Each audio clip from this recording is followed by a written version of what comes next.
우리 함께 이 시간 성경 말씀 보도록 하겠습니다. 신약성경 125페이지에 있습니다. 누가복음 17장 20절에서 25절까지의 말씀입니다. 오늘은 하나님 나라라는 말씀의 제목을 가지고 우리가 함께 하나님 말씀 나누도록 하겠습니다. 하나님 나라. 오늘 말씀을 보니까 20절에 바리새인들이 하나님의 나라가 어느 때 임하나이까 라면서 이렇게 질문을 했어요. 그러면은 이 교회에서 천국에 대해서 막 얘기를 하는데 하나님의 나라와 천국은 같은 건지 다른 건지 다르면 어떻게 다른 건지 뭐 이런 이제 궁금증도 있고, 바리새인들이 지금 이해하는 하나님 나라가 지금 무엇이며 예수님께서 지금 가르쳐 주시고자 하는 그 하나님의 나라는 무엇인지, 이게 같은 건지 다른 건지 뭐 이런 질문들. 그리고 하나님의 나라가 또 임한다고 하는데 임한다는 말 자체가 또 어렵잖아요. 지금 바리새인들이 지금 물어보는 게 하나님의 나라가 언제 임합니까? 그럼 또 이게 하나님 나라가 또 언제 임하는지 또 이게 언제가 또 되게 중요하니까 이게 또 좀 궁금하고, 그리고 지금 예수님이 지금 답변하시는 가운데 하나님 나라는 볼 수 있게 임하는 게 아니다라고 하니까, 그러면 또 이게 또 보이지 않는 하나님 나라도 이게 또 무슨 말인지, 그리고 하나님의 나라가 너희 안에 있다 하니까 이건 또 무슨 말인지. 그래서 오늘 좀 여기에 대해서 말씀을 나누고자 합니다. 제가 조금 전에 나누었던 이 질문들, 하나님 나라, 여기에 대해서 오늘 말씀을 나누려고 하는데, 성경은요 창세기부터 요한계시록까지 66권의 책을 우리가 하나로 이제 모아서 이제 성경을 가지고 있는데, 이 성경은 엄청나게 긴 시간 동안 써져졌는데 이게 약 1600년 동안 써진 책이에요. 1600년 동안. 그런데 이 긴 시간 동안 단 한 가지의 주제로 성경이 기록되어졌다는 거예요. 성경이 왜 성경인가? 사실 사람이 한 가지의 주제를 가지고 1600년이라는 긴 시간 동안 글을 쓸 수가 없어요. 그렇잖아요. 사람이 기껏 살아봐야 100년도 못 사는데 어떻게 1600년 동안 그 한 가지 주제가 계속 이어져 가지고 글을 쓸 수가 있냐고. 불가능한 거거든요. 그런데 성경이 한 가지의 주제로 쓰여졌는데 이 한 가지의 주제가 무엇입니까? 하나님 나라라는 거예요. 성경이 이 하나님 나라에 대해서 이야기하는 거예요. 그러니까 창세기부터 요한계시록까지 이 전체가 하나님 나라를 얘기하는 것인데, 그런데 교회를 다니면, 사실 저는 어렸을 때부터 고신척 교회를 다녔고, 또 제가 나이가 30살 돼서는 합동측 교회를 다녔어요. 그런데 고신척 교회를 다니다가 합동측 교회를 다니면서 제가 오랜 시간 동안 제가 교회를 다녔지만 하나님 나라에 대해서는 거의 들어보지도 못했고, 교회에서 맨날 하는 얘기는 천국이라는 단어였어요. 그러면 하나님 나라와 천국은 이게 같은 말인지 아니면 다른 말인지, 이게 다르면 어떻게 다른지 이게 되게 궁금했었거든요. 제가 하도 많이 했기 때문에 우리 선생님들은 잘 아실 거라 믿습니다. 하나님 나라와 천국은 같은 말이에요. 하나님 나라하고 천국은 같은 말인데, 그런데 우리가 이제 이걸 교회에서 사용을 할 때 하나님 나라라는 표현은 거의 사용하지 않고 천국이라는 표현을 많이 사용하는 것이죠. 하나님 나라와 천국이 어떻게 해서 같은 표현인지 제가 성경 말씀을 가지고 구체적으로 설명을 드리도록 하겠습니다. 그러니까 천국이라는 단어는 성경에 많이 나옵니다. 어디에만 나오냐면 마태복음에만 나오는 거예요. 다른 데는 천국이라는 말이 안 나오는 거예요. 구약에는 아예 그런 말이 없고, 신약에는 그 중에서도 마태복음에만 천국이라는 말이 나오는 거예요. 왜 그러냐면 그 이유가, 이 마태복음을 기록했던 그 마태가 유대인들을 대상으로 해서 이 마태복음을 기록을 했거든요. 근데 마가복음, 누가복음, 요한복음 베드로 같은 이 사도행전 이런 다른 복음, 이 다른 성경들은 전부 다 그냥 이방인들을 향해서 교회 성도들 모두에게 이렇게 기록한 말씀이기 때문에 그래서 거기는 하나님 나라라는 표현을 썼는데 마태복음에만 딱 마태가 유대인들을 대상으로 해서 하나님 나라라는 표현을 사용하지 않고 천국이라는 표현을 사용한 거예요. 근데 왜 그런 표현을 사용했냐면 하나님이라는 이 이름을 유대인들은 함부로 사용하지 않는 거예요. 왜냐하면 10계명에 여호와의 이름을 망령되이 일컫지 말라. 이 말은 하나님의 이름을 함부로 사용하지 말라는 거예요. 함부로 하나님의 이름을 가볍게 여기지 말고 하나님의 이름을 함부로 사용하지 말라는 거예요. 그러니까는 함부로 여호와 하나님 이런 표현을 사용할 수도 없었던 거예요. 유대 사회에서는. 그래서 이스라엘 사람들은 하나님이라는 표현을 사용하지 않으니까 대신 그 하나님이라는 이 명칭 대신에 사용할 수 있는 어떤 다른 표현이 필요했는데 그게 뭐냐면 그게 하늘이라는 표현이었어요. 그래서 하늘 하면 유대인들은 다 하나님을 이야기하는 건지 다 아는 거예요. 그래서 이 누가복음 15장에도 보면 그런 표현이 있어요. 그러니까 아들이 이르되 아버지 내가 하늘과 아버지께 죄를 지어 싸우니 하면서 탕자가 집을 나왔잖아요. 집을 나왔다가 자기가 그 모든 재산을 다 탕진하고 자기 고향 아버지께 돌아갈 때 그때 자기가 하는 얘기가 내가 하늘과 아버지께 죄를 지었다라고 얘기하는데 여기서 하늘이라는 것은 바로 하나님을 얘기하는 것이거든요. 유대인들이 이게 다 아는 거예요. 유대인들은 그걸 다 알아듣는데 우리는 이 표현을 보면 내가 하늘과 아버지께 죄를 지었다 이러면 우리는 어떤 생각이 들어요? 그냥 하늘. 우리는 저 스카이, 하늘 이렇게 생각을 하지 저 하늘이 하나님을 얘기한다는 어떤 그런 생각을 우리는 할 수가 없는 거죠. 우리 이방인이기 때문에. 그래서 우리 성경을 배울 때 성경을 공부를 해야지만이 그 시대의 어떤 문화와 그 시대의 사상들을 우리는 공부를 해야지만이 이런 말씀들을 알 수가 있는 거예요. 그러니까 마태복음에서는 그러니까 하나님을 대신해서 전부 하늘이라는 표현을 썼고 그리고 이 천국이라는 표현이 어떻게 나온 거냐면 마태가 하나님 나라를 이야기할 때 그거를 하늘, 나라 이렇게 이제 표현을 한 거예요. 근데 이 하늘 나라라는 표현이 한자로 쓰여지게 되면 하늘 천자 나라 국자에서 천국이 된 거예요.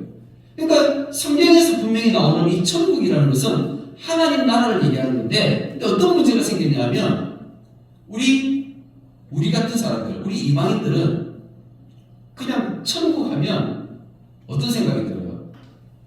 내가 죽어서 가는 장소라는 개념이 있는 거예요. 죽어서 가는 장소라고 생각하는 거죠.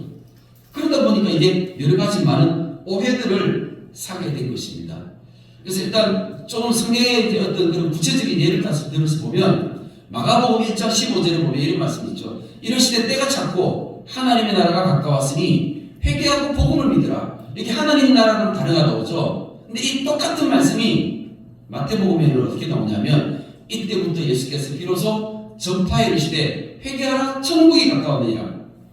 여기 마태복음에 뭐라고 되어 있어요? 천국이라고 되어 있죠. 그러니까 마가복음에서는 하나님 나라, 마태복음에서는 천국. 이해가 되십니까? 하나 더 예를 들어보도록 하겠습니다. 마태복음 13장 말씀에 우리가 잘 아는 비유입니다. 예수님께서 천국 비유를 하시는데 또 비유로 말씀하시되 천국은 마치 여자가 가로수말에 갖다 넣어 전부 부풀게 한 누룩과 같으니 우리 잘 아는 비유잖아요. 그죠? 그런데 여기서 천국이라는 표현이 누가복음 13장에 보니까 또 이르시되 내가 하나님 나라를 무엇으로 비교할까? 마치 여자가 가루 사마 속에 갖다 넣어 전부 부풀게 한 누룩과 같으니라. 같은 말씀 맞죠? 똑같은 말씀이잖아요. 그러니까는 마태복음에서는 천국이라고 하는데 마가복음, 누가복음 이런 데는 뭐라고요? 하나님 나라라고 이렇게 표현한 거예요. 그러니까 천국과 하나님 나라는 같은 거야. 그런데 한번 생각해 보세요. 우리가 천국 하면 떠오르는 게 뭐냐면 내가 죽어서 가는 장소인 거야. 내가 죽어서 가는 장소인데 근데 마태복음을 자세히 보시면 지금 이 비유 같은 것도 보시면 이게 천국은 마치 여자가 가로사마 속에 갖다 넣어 전부 부풀게 한 누룩과 같다 이런 표현을 보시면 이게 천국이라는 표현 자체가 이게 죽어서 가는 장소를 얘기하는 걸까요?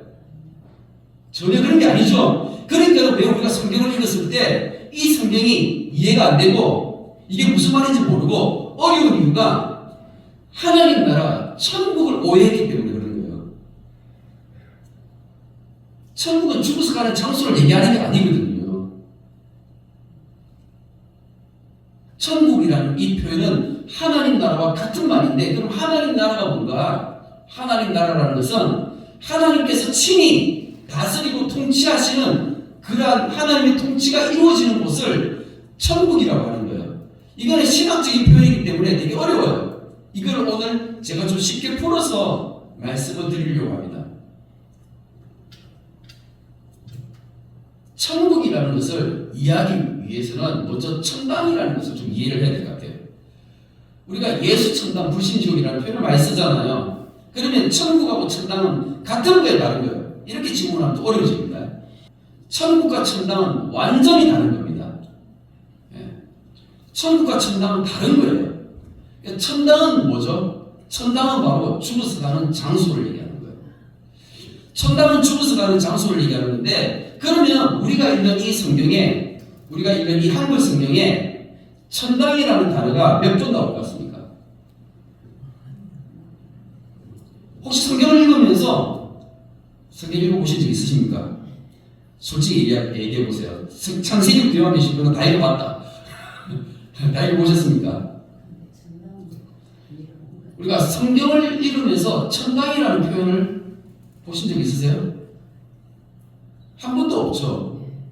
한글 성경에는 천당이라는 표현이 나오지 않습니다. 그런데 우리가 교회에서 옛날에는 천당이라는 표현을 굉장히 많이 사용했었어요. 아니, 성경에도 나오지 않는 표현, 이걸 어떻게 많이 이렇게 사용하게 되었는가? 그 이유가 있습니다. 그게 뭐냐면, 옛날에 우리 이렇게 좀 이렇게 윗세대 어르신들은 한자를 잘 아셨어요. 요즘 우리는 한자 잘 모르잖아요. 그래서 한자 성경 같은 우리는 안 보는데, 옛날에 지금 우리 할아버지 정도 그런 어떤 세대 분들은 한자를 잘 하셨기 때문에 한자 성경을 많이 보셨고, 그러다 보니까 이 한자 성경, 특히 중국어 성경에는 천당이라는 표현이 2번 들어갑니다. 중국어 성경, 한자 성경에 천당이라는 말이 있는데, 거기에 이제 히브리서 9장 4절 말씀과 그리고 베드로전서 3장 22절 말씀에 거기에 천당이라는 표현이 있는데, 하늘이라는 단어, 그러니까 우리 한글 성경에는 하늘로 번역이 되어져 있는데, 이 하늘로 번역되어진 이것이 한자 성경에 천당으로 그러니까 번역을 해놨는데, 이것은 성경을 잘 이해하지 못한 사람들이 이렇게 오류로 번역을 해놓은 거예요. 이 말씀에 보니까 히브리서 9장 24절 말씀에도 손으로 만든 성소에 들어가지 아니하시고 바로 그 하늘에 들어가사, 이런 표현이 있잖아요. 그러니까 하늘에 들어갔다 하니까 이게 이제 장소적인 개념으로 생각해가지고 우리가 죽어서 가는 장소, 천당, 이렇게 이제 번역을 하는 거예요. 베드로전서 3장에도 보니까 그는 하늘에 오르사 하나님은 편에 계시니 하면서 여기 이제 표현이 이제 우리가 죽어서 가는 장소적인 개념으로 이렇게 이해를 한 거예요. 그런데 사실 이거는 그런 표현이 아니거든요. 죽어서 가는 장소적인 개념이 아니에요. 장소적인 개념이 아니고, 여기서는 하늘이라는 것은 바로 하나님을 얘기하는 것이고 하나님 곁을 얘기하는 거예요. 그러니까 그는 하늘에 오르사라고 하는 것은 예수님께서 죽으셨다가 부활하셨잖아요. 그리고 하늘로 올라가셨는데, 그 하늘로 올라가셨다는 그 표현은 뭐냐면 바로 어떤 장소적인 개념이 아니라 예수님이 하나님 곁에 친히 이제 삼위일체 되시는 그 아버지와 아들과 성령께서 다시 하나로 연합하셔서 그 하늘의 그 보좌에, 그 하나님의 자리에 다시 그 자리에 돌아가셨다는 것입니다. 결론을 말씀을 드리면, 우리가 믿는 신앙은요, 예수 천당이라는 그런 신앙이 아니에요. 우리 기독교 신앙의 핵심이 뭐죠? 부활과 영생입니다. 우리는 그러니까 죽었다가 다시 부활하게 되는 거예요. 예수 믿는 사람들은요, 예수를 믿다가 이 땅을 살아가면서 우리가 다 죽지만, 그러나 다시금 우리는 몸으로 다시 우리는 부활을 하게 되는 거예요. 육신의 몸으로 부활을 하게 되는 거예요. 그러면 내가 죽어서 천국 가는 게 맞아요? 내가 죽어서 천당 가는 게 맞아요? 아니면 내가 죽었다가 다시 부활을 하는 게 맞습니까? 기독교 신앙은 내가 죽어서 천국 가는 것이 아니라 내가 죽었다가 다시 부활하는 이 부활 신앙이 맞는 거예요. 근데 많은 교회들이 하나님 나라, 천국을 오해하다 보니까 거기에 대한 오해가 있어서 예수 천당이라는 잘못된 개념이 만들어지게 된 것입니다. 그러니까 성경적으로 말씀을 드리면 우리는 부활하는 거예요. 몸으로 다시 부활하는 것입니다. 그런데 교회들이 해마다 1년에 한 번씩 부활절 되면 이 설교를 합니다. 예수님이 다시 부활하셨습니다. 예수님 부활하신 것처럼 우리도 다시 부활할 겁니다. 분명히 목사님들이 그렇게 설교를 했어요. 그죠? 부활절라는 분명히 그렇게 설교를 합니다. 그런데 그 다음 주부터 어떻게 설교하죠? 예수님 천국 가야 됩니다. 예수 천당 이렇게 또 설교하는 거예요. 그러면 성도들은 헷갈리는 거예요. 헷갈리면서 다 오해하게 되는 것입니다. 그러면 사람이 죽었다가 그럼 우리의 혼이 어떻게 되는가? 이게 이제 궁금하게 되는데 그것은 분명히 성경 말씀에도 예수님께서 말씀하셨어요. 사람이 죽게 되면 일시적으로 사람의 혼이 낙원이라는 곳으로 음부라는 곳으로 나뉘어지게 돼 있다라고 얘기하셨죠. 그래서 낙원은 그냥 우리 혼이 잠시 쉬는 곳이에요. 몸은 죽어서 흙으로 돌아가지만 우리의 생각, 우리의 감정, 우리의 이성 이런 가지고 있는 우리 혼이 그대로 살아서 그렇게 낙원이라는 곳에 일시적으로 머물러 있는데 그것은 장소적인 개념일 수 있지만 그거는 일시적으로 머무르는 거기 때문에 크게 의미가 없는 거예요. 어차피 우리는 몸으로 다시 부활할 것입니다. 그래서 우리는 부활해서 영혼을 살아가게 되는 거예요. 이게 바로 하나님 나라의 개념에 있어서 장소적인 개념과 영생의 개념을 바르게 이해하고 설명하는 것입니다. 이걸 먼저 이제 일단은 이해하시고 난 다음에 오늘 말씀을 또 좀 이렇게 다시금 이제 돌아가 보도록 하겠습니다. 그러면 바리새인들이 하나님의 나라가 어느 때 임하나이까 하면서 이런 질문을 했어요. 그렇지 않습니까? 자, 그러면 바리새인들이 지금 하나님의 나라에 대해서 질문했잖아요. 그러면 바리새인들이 먼저 이해하고 생각했던 그 하나님 나라의 개념이 어떤 것인지 이것도 좀 이해할 필요가 있습니다. 바리새인들은요 유대인들이잖아요. 유대인들이 가지고 있었던 그 하나님 나라의 개념 이건 무엇일까? 유대인들은 예수님 당시 때에 메시아 사상이라는 게 있었어요. 그게 뭐냐면 예수님 당시 때는 이스라엘의 나라가 있어요, 없어요? 그때 나라가 없었어요. 왜냐하면 로마의 식민지였잖아요. 우리가 옛날에 일본의 식민지로 있었던 것처럼 이스라엘은 나라가 없었어요. 그러니까 유대인들이 자기들이 가지고 있었던 그 하나님 나라의 개념은 당연히 하나님께서 다스리시는 곳이 하나님 나라인데 그런데 원래 하나님께서 이스라엘이라는 나라를 만드셨잖아요. 하나님께서 유대인들을 통해서 이스라엘 나라를 만드셨을 때 그게 하나님 나라였던 그 개념이거든요. 그런데 그 나라가 없어져 버렸어요. 지금 눈에 보이는 그 이스라엘 나라가 없어져 버렸잖아요. 그러니까는 유대인들이 지금 원하는 건 뭐예요? 다시 그 이스라엘이 나라가 회복되어져서 하나님 나라가 다시 회복되어지는 그 개념을 가지고 있는 거예요. 그러니까는 지금 바리새인들이 지금 예수님 찾아와가지고 하나님의 나라가 언제 임합니까? 라고 이렇게 질문한 것은 이거를 물어보는 거예요. 언제 우리 민족이 로마로부터 독립해가지고 그렇게 해서 다시금 이스라엘이 하나님께서 다스리시는 그런 나라가 회복이 될 거냐라는 이런 질문을 하는 거죠. 그들이 가지고 있었던 구원 사상은 뭐냐 하면 그런 거예요. 먼저 유대인이 되어야 돼요. 할례를 받고 유대인이 되어서 그리고 내가 유대인이 되면 당연히 이스라엘 나라 백성들이 되는 거잖아요. 하나님 나라 백성이 되는 거잖아요. 그런데 유대인들은 어떻게 생활을 해요? 율법을 지키면서 살아가죠. 할례를 받고 율법을 지키면서 제사를 드리고 그렇게 성전에 가서 제사를 드리면서 그렇게 하면서 자기 죄를 사함받고 그렇게 율법을 지키면서 살아가면서 그게 자기들의 구원의 개념인 거예요. 유대인들의 그 구원 개념은 그런 개념이거든요. 그런 개념을 가지고 지금 예수님께 나와가지고 하나님 나라가 언제 임합니까? 라고 지금 질문을 드린 거예요. 그러면 예수님은 이제 여기에 대해서 지금 답변을 하시는 거잖아요. 그러면서 예수님께서 뭐라고 답변하시냐면 하나님 나라를 볼 수 있게 임하는 게 아니다라고 지금 답변하시는 거예요. 그럼 이게 지금 이제 이게 말이 안 맞는 거거든요. 왜 말이 안 맞냐면 한번 생각해 보세요. 지금 우리나라가 우리가 지금 어느 나라에 살고 있어요? 대한민국이라는 나라에 살고 있잖아요. 그럼 대한민국이라는 나라는 보여요, 안 보여요?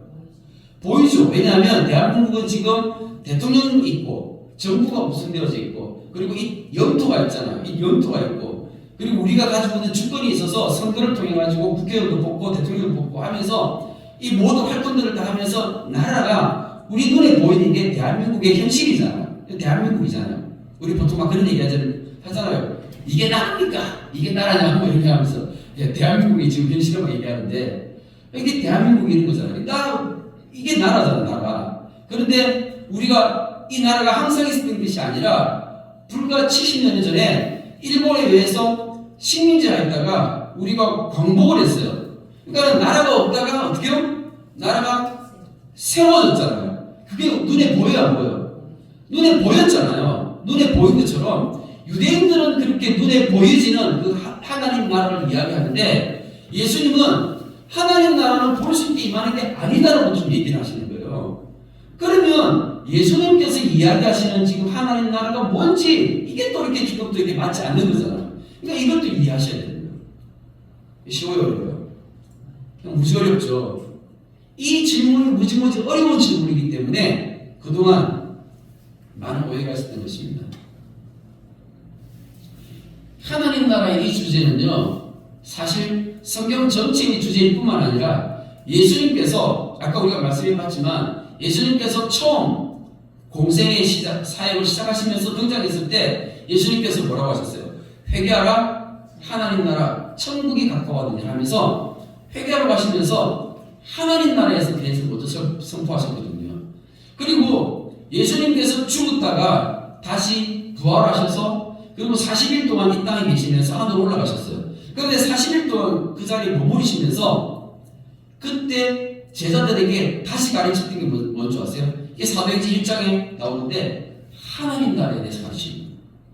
그러니까 예수님께서 죽었다가 부활하셔서 40일 동안 사실 그 40일은 정말 귀한 시간이죠. 왜냐하면 예수님 조금 있으면 하늘로 올라가시는 거기 때문에 그러면 예수님이 제자들에게 가장 중요한 것을 다시 반복해서 말씀하셨을 거 아니에요.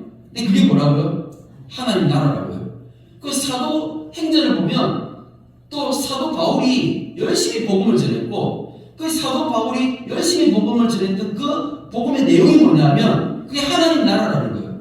그래서 사도행전 28장에도 보면 맨 마지막에 하나님 나라라고 그렇게 가르쳐주고 있습니다. 그러니까 예수님의 사역과 바울의 그 사역과 성경 전체의 어떤 그런 핵심과 이 모든 주제들이 다 하나님의 나라인데 그런데 이 하나님의 나라는 예수님께서 뭐라고 말씀하셨냐면 이 하나님의 나라는 눈에 보이는 게 아니다라고 얘기하시는 거예요. 그럼 이게 무슨 말인가? 하나님 나라는 눈에 보이지 않는다는 게 무슨 말이지?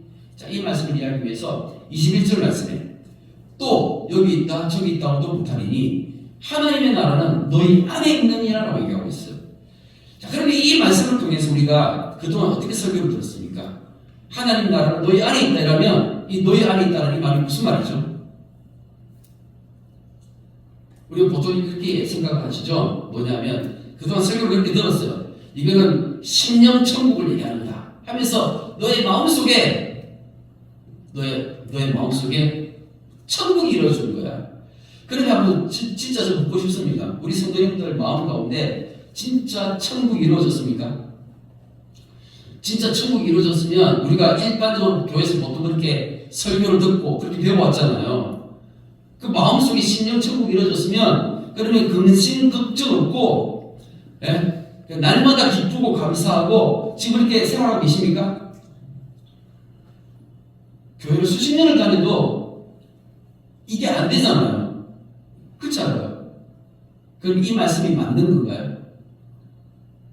이게 아니라고요. 이게 아니라고요. 여기서 지금 하나님의 나라는 너희 안에 있다라는 이 표현이 어떤 표현이냐면 이런 거예요. 예수님은 지금 유대인들과 사람들 그 무리 사이에 삥 둘러싸여 가지고 지금 예수님 그 가운데 계시는 거예요. 예수님께서.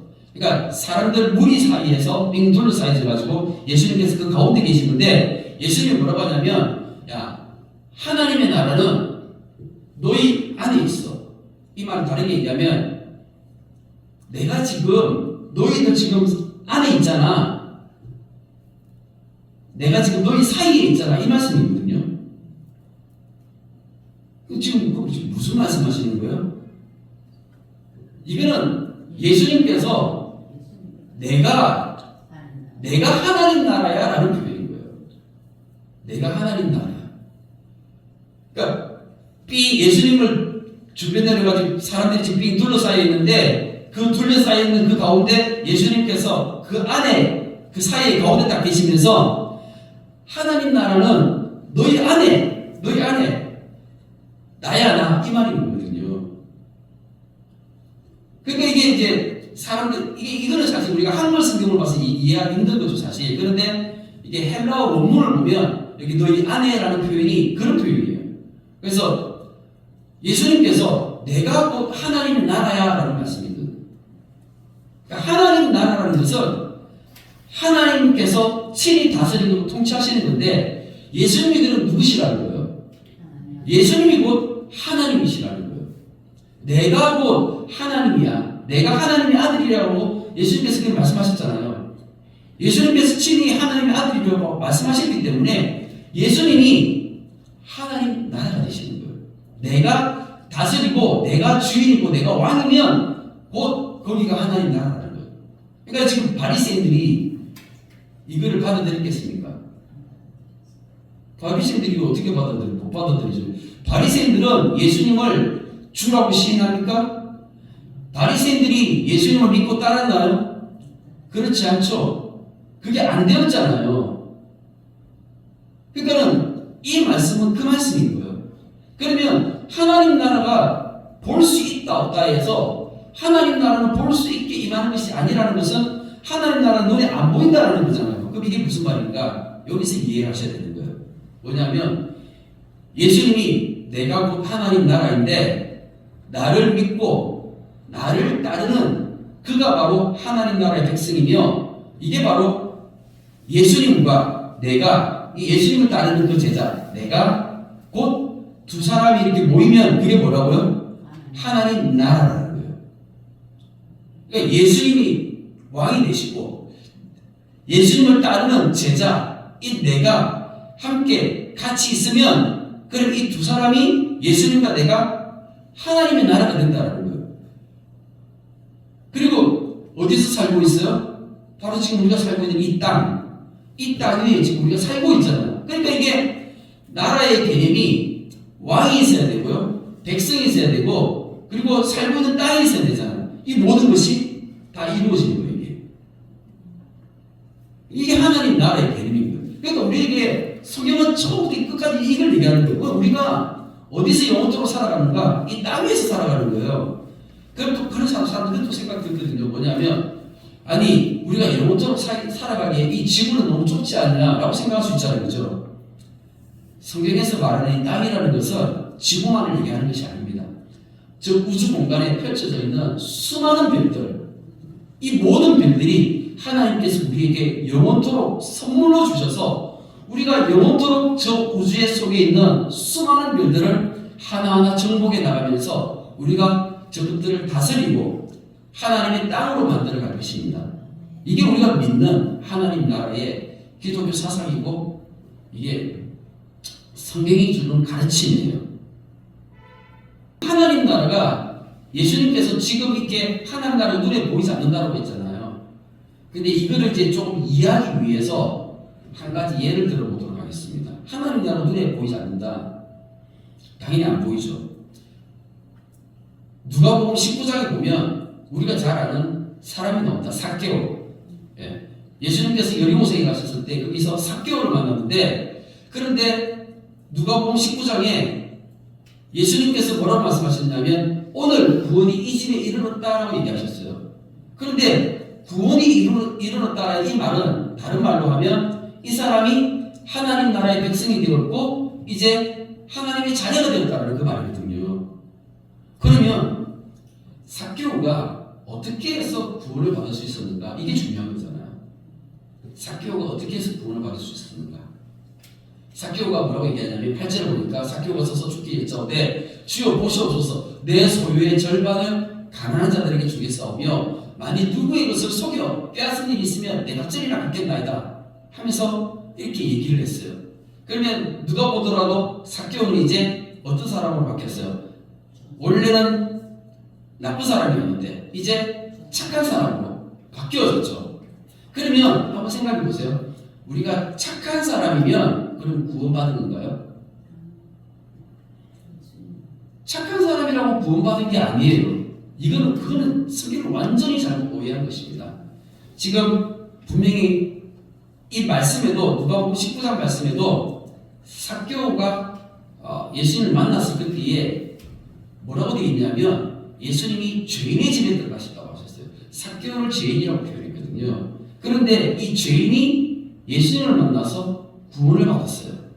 그럼 이게 어떻게 이루어졌는가?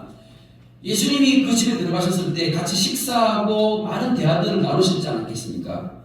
식사하고 함께 많은 대화들을 나누시는 가운데 그때에 삭개오가 예수님으로부터 많은 말씀을 들었어요. 그럼 어떤 말씀을 들었을까요? 예수님으로부터 어떤 말씀을 들었을까요? 그러니까 예수님께서 우리가 성경 말씀을 보면 사역을 맨 처음 시작하셨을 때 어떤 말씀들을 하셨어요? 회개하라 하나님 나라가 가까이 왔다 하면서 하나님 나라 백성되라고 얘기하는 거예요. 그러면서 하나님 나라 백성이 되면 이렇게 살아가는 거다라고 구체적으로 가르쳐 주신 게 바로 마태복음 5장, 6장, 7장에 나오는 산상수훈. 이게 바로 천국 복음, 하나님 나라의 백성으로서의 되는 삶의 양식들인 거예요. 근데 이게 그러면 새로운 건가? 이게 새로운 게 아니에요. 구약 성경을, 율법을 그대로 요약해가지고 예수님께서 설명해 주신 것이 바로 이 산상수훈이거든요. 그 말씀에 보면 이런 말씀이 있죠. 너희는 세상의 빛이라 상위에 있는 동네가 숨겨지지 못할 것이요 하면서 이게 너희는 세상의 빛이라고 말씀하셨어요. 그러면서 너희의 착한 행실을 보고 하늘에 계신 너희 아버지께 영광을 돌리게 하라면서 예수님께서 이런 말씀들을 하신 거예요. 그러면 이제 삭개오가 이런 말씀을 들었을 거 아니에요. 예수님으로부터 하나님 나라에 관해서 이렇게 배운 거예요. 그렇게 배운 걸 듣고 내가 예수님을 일단 만나보니까 예수님이 사람이 아닌 거예요. 예수님이 진짜 메시아이고 예수님이 하나님의 아들이시면 이제 믿어진 거예요. 예수님만이 나를 구원하실 수 있는 분이시구나 하는 것을 내가 이제 믿게 된 거예요. 그럼 내가 믿으면 이제 예수님을 뭐라고 얘기하는 거예요? 예수님을 나의 주여라고 고백하게 되는 거죠. 예수님을 나의 주님으로 고백하게 되는 거예요. 그러면 예수님을 나의 주님으로 고백하면 그때부터는 이제 예수님께서 하신 말씀은 어떻게 해요? 내가 따르면서 내가 지키면서 살아가게 되는데 그 내가 무엇을 지키는 거예요? 예수님의 그 가르침을 내가 지키면서 살아가게 되는 거죠. 그러면서 내가 이제 예수님의 그 가르침을 지키는 가운데 삭개의 행동이 뭐가 나왔어요? 자기의 소유의 절반을 떼어서 가난한 사람한테 나눠주는 거예요. 왜? 예수님께서 너는 세상의 빛이야 이제 빛으로 살아라고 말씀하셨기 때문에 그래서 그럼 내가 세상의 빛으로 내가 살아야지 하면서 내 삶이 그렇게 이제 바뀌어지게 된 것이거든요. 그러니까 예수님께서 그래 네가 이제 내 말을 따르고 나한테 순종했으니까 그러니까 너는 이제 구원받은 거야 이렇게 말씀하신 거예요. 삭개오는 예수님 말씀에 순종했기 때문에 예수님은 그 순종할 것이고 오늘 구원이 여기 이르렀다고 말씀하시는 거예요. 이거를 이해하셔야 된다는 것입니다. 그러면 삭개오가 지금 예수님 말씀에 순종하고 따르는 그 모습이 하나님 나라로 이해하시는 건데 이게 눈에 보이는 겁니까? 이건 눈에 보이는 나라의 개념이 아닌 것이죠. 우리는 지금 대한민국을 살아가고 있으면서 대한민국이라는 나라는 우리 눈에 보이는 거지만 한 사람이 예수님을 믿고 예수님의 제자가 되어서 그걸 따르는 그 삶이 어떻게 사람의 눈에 보여서 그게 나라로 비춰지는 게 나라 안 보이는 거죠. 볼 수가 없는 거죠. 그러니까 예수님이 하나님 나라는 눈에 보이는 게 아니야라고 가르쳐 주신 거예요.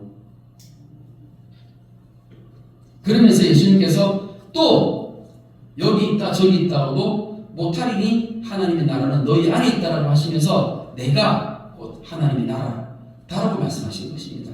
자, 그러면서 또 중요한 말씀이 있죠. 22절 말씀에 또 제자들이 이르시되 때가 이르니 너희가 인자의 날 하루를 보고자 하되 보지 못하리라 하면서 예수님께서 이 말씀하신 이유가 뭐냐면 아까 바리새인들이 어떤 질문을 했냐면 언제 임합니까? 라고 얘기했거든요. 하나님 나라가 언제 임합니까? 그런데 하나님의 나라는 눈에 보이는 거예요? 눈에 보이지 않는 거예요? 예수님부터 지금 우리가 살아가고 있는 이 시대까지는 하나님 나라가 눈에 보이지 않아요. 그런데 하나님 나라가 눈에 보일 때가 있는 거예요. 언제 눈에 보일까요? 언제 하나님의 나라가 눈에 보이냐면 하나님 나라가 완성되었을 때죠. 왜냐하면 이제 세상 나라는 없어지고 하나님 나라가 완성되어지는 거예요. 이 말이 무슨 말이냐면 예수님 다시 오실 겁니다. 믿으십니까? 아멘. 예수님 다시 오실 거예요. 예수님이 다시 오시게 되면 그러면 온 세상을 심판하시게 되죠. 온 세상을 심판하시게 되면 그러면 이제 세상에는 누구만 남는 거예요? 예수님을 믿고 따르는 그 하나님 나라의 백성들만 남게 되죠. 그러면 그때 이제 예수님께서 친히 다스리시는 그 하나님 나라, 그 눈에 보이게 되는 거예요. 예수님이 다시 오셔야 되는 거예요. 지금 그걸 말씀하시는 거예요. 사람들 너희가 인자의 날 하루를 보고자 하되 보지 못하리라. 예수님이 다시 오실 그날까지는 그걸 못 본다는 거예요. 사람이 너에게 말하되 보라 저기 있다 보라 여기 있다 하니라. 그러나 너희는 가지도 말고 따르지도 말라 얘기하시는 거예요. 예수님이 이 땅에 다시 오시면요 온 세상 모든 사람들이 눈에 다 보이게끔 실제적으로 역사 속에서 이 땅 가운데 진짜 오시는 거기 때문에 이거는 역사 속에서 이루어질 사건이기 때문에 24절 말씀에 번개가 하늘에서 이쪽에서 번쩍이어 하늘 아래 저쪽같이 비침같이 인자도 자기 날에 그러하리라 하면서 예수님이 다시 오시는 날은 우리가 생각지도 못한 그때에 번개가 번쩍이면서 갑자기 딱 치를 때에 그런 것처럼 갑자기 임한다라는 거예요. 오늘 이 하나님 나라의 말씀을 통해서 우리가 하나님 나라를 좀 더 이해하고 우리가 하나님 나라 백성답게 살아갈 수 있는 복이 다 임하시기를 축복합니다. 아멘. 아멘. 사랑해 주님 감사합니다. 오늘도 말씀을 통하여 또 예배를 통하여 하나님 나라에 대해서 말씀하시고 가르쳐 주시니 감사를 드립니다. 우리 주님의 교회 귀한 성도들 한 사람 한 사람의 삶을 기억하여 주시고 저들이 주님 앞에 기도하면서 또 믿음으로 구하는 이 모든 것들이 하나님께서 영광 받으실 수 있는 은혜가 있게 해주시기를 간절히 기도드립니다. 주님이 마지막 때에 주님 우리가 깨어있기를 간절히 기도드립니다. 비록 우리가 이 땅을 살아가면서 하나님의 나라 눈에 보이지 않지만 그러나 주님 다시 오실 그날을 기대하면서 하나님 나라의 완성을 기대하면서 그 마지막 때에 우리의 눈에 반드시 보여지게 될 그 하나님의 나라를 우리가 또한 믿음으로 바라보면서 주님 우리가 이 마지막 때에 주님과 동행하는 삶을 살아가기를 간절히 기도합니다. 그렇게 우리 한 사람 한 사람이 깨어 있어서 이 마지막 때에 정말 주님 다시 오실 길을 준비할 수 있는 우리 주님의 교회 되어지게 하여 주시옵소서. 그렇게 우리 주님의 교회의 귀한 성도들 한 사람 한 사람 복받기를 간절히 기도하며 살아계신 예수 그리스도 이름으로 기도드립니다. 아멘.